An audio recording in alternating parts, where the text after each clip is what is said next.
আসসালামু আলাইকুম এভরিওয়ান, আশা করি আপনারা সবাই অনেক ভালো আছেন। আজকে আপনাদেরকে আমার আর আমার বোন পাইলের সাথে পোর্টল্যান্ড ডাউনটাউন ভ্রমণে নিয়ে যাব। অরিগনের একটা শহরের নাম হলো পোর্টল্যান্ড। আমার বোন পোর্টল্যান্ডের খুব কাছাকাছি একটা জায়গায় থাকে, তো ওর বাসা থেকে পোর্টল্যান্ড সরাসরি যেতে গাড়িতে 15 থেকে 20 মিনিটের মতো সময় লাগে, কিন্তু আমরা ওই দিন অর্ধেক রাস্তা গাড়িতে যেয়ে বাকি অর্ধেক রাস্তায় ট্রেনে গিয়েছিলাম। আমরা বেসিক্যালি ওই দিন গিয়েছিলাম গোলাপি চেরি ফুলের সাথে ছবি তুলতে। এর আগে একদিন সাদা চেরি ফুলের সাথে ছবি তুলতে একটা পার্কে গিয়েছিলাম, যেটার ভিডিও খুব শীঘ্রই আসবে। তো ওই দিন একটা সুন্দর সানি ডে দেখে বের হয়েছিলাম পিঙ্ক চেরি ব্লজমের সাথে ছবি তুলব বলে। গিয়েছিলাম টম ম্যাককেল ওয়াটারফ্রন্ট পার্কে। আমরা প্রথমে পায়েলের বাসা থেকে কিছুক্ষণ ড্রাইভ করে হিলসবোরো ফেয়ারগ্রাউন্ডে ট্রেন স্টেশনে যাই। সেখানে পায়েল গাড়ি পার্ক করে, এরপরে আমরা কার্ড পাঞ্চ করে ট্রেনে উঠি। আমার বোনের সাথে এটা ছিল আমার আমেরিকাতে প্রথম ট্রেন ভ্রমণ, and I was loving it. Train প্রতিটি স্টেশনে থামছিল। আমরা প্রায় আধা ঘন্টার মধ্যে আমাদের ডেস্টিনেশনে চলে যাই। কিন্তু আমাদের পার্কটাতে গিয়ে বেশ আশাহতই হওয়া লাগলো, কারণ গোলাপি ফুল সব ঝরে সবুজ পাতা পর্যন্ত গুজে গেছে গাছগুলোতে।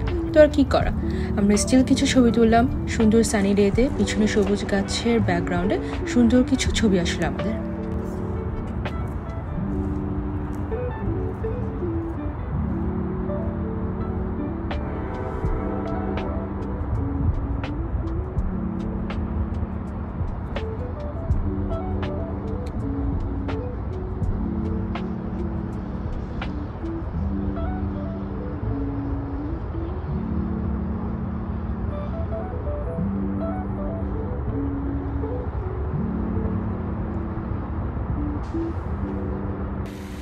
এরপর আমরা ভাবছিলাম যে আমাদের প্ল্যান যেহেতু ভেস্তে গেল, এখন আসলে কি করা যায়। আমার বোন আইডিয়া দিল যে ট্রেনে করে ফেয়ারগ্রাউন্ডস যাওয়ার মাঝে আরেকটা জায়গায় থেমে কিছু খাবার দাবার কেনা যায়। তো খাওয়া দাওয়ার ব্যাপারে আমি সবসময় 4 হাত পা তুলে বসে থাকি লিটারালি। আমাকে জাস্ট অফার করতে হয় কোথাও খেতে যাওয়ার জন্য।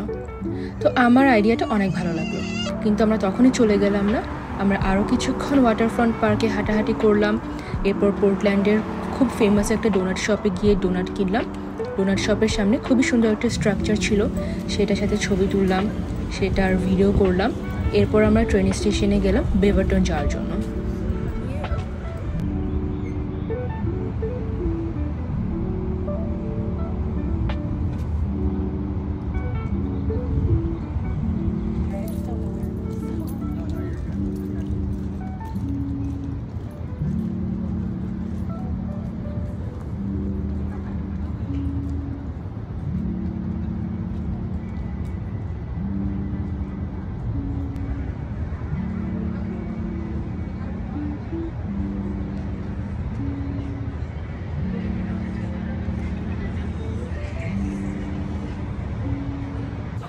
ভুডু ডোনাটসে এত ডোনাটের বাহার দেখে আমি আর পায়েল খুবই কনফিউজড হয়ে যায় যে কোনটা নিব।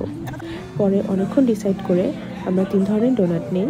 একটা হচ্ছে চকলেট পিনাট বাটার ডোনাট, আর একটা অ্যাপেল পাই ডোনাট, আর একটা হচ্ছে রাসবেরি ডোনাট। 3টা ডোনাটই খেতে অনেক মজার ছিল। বেভারটন যেতে 20 মিনিটের মতো টাইম লাগলো। আমরা যে জায়গাটা গিয়েছিলাম সেটা বেসিক্যালি একটা ওপেন এয়ার স্পেস, যেখানে অ্যারাউন্ড 30টা ইন্টারন্যাশনাল ফুড কার্ট আছে। জায়গাটার নাম বিজিস ফুড কার্ট। মানুষজনের বসে খাওয়ার ব্যবস্থা আছে, বাচ্চাদের খেলার জন্য ওপেন স্পেস আছে। আমি আর পায়েল 1 ঘন্টার মতো শুধু ঘুরে ঘুরে দেখছিলাম যে কী নেওয়া যায়, কারণ আমাদের হাতে অপশনের অভাব ছিল না। আমার বোবা ড্রিঙ্কস খুবই পছন্দ। ঢুকতেই একটা বোবা ড্রিঙ্কসের কার্ট পেলাম।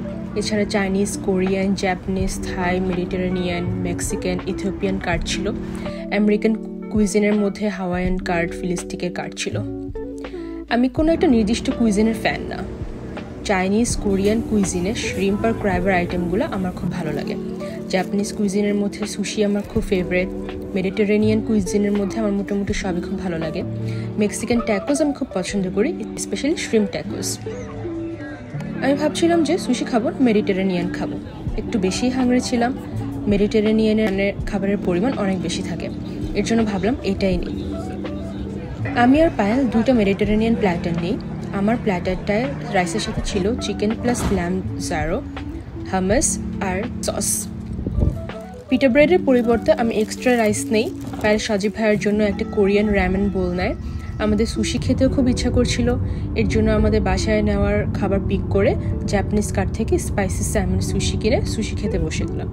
সুশি আমার ভীষণ ভালো লাগে, ওই সুশিটাও আমি খুব মজা করে খাচ্ছিলাম। তো তো আমি আর পায়েল ওখানে আসলে অনেকক্ষণ টাইম স্পেন্ড করে ফেলেছিলাম and it was time to go back home. আমরা আমাদের পোটলাপাটলি নিয়ে ট্রেনে উঠে ফের গ্রাউন্ডস ব্যাক করি, এরপর বাসায় চলে আসি। I really loved our outing. আপনাদের অনেক অনেক ধন্যবাদ আমার এই ভিডিওটি দেখার জন্য। সবাই ভালো থাকবেন, বাই।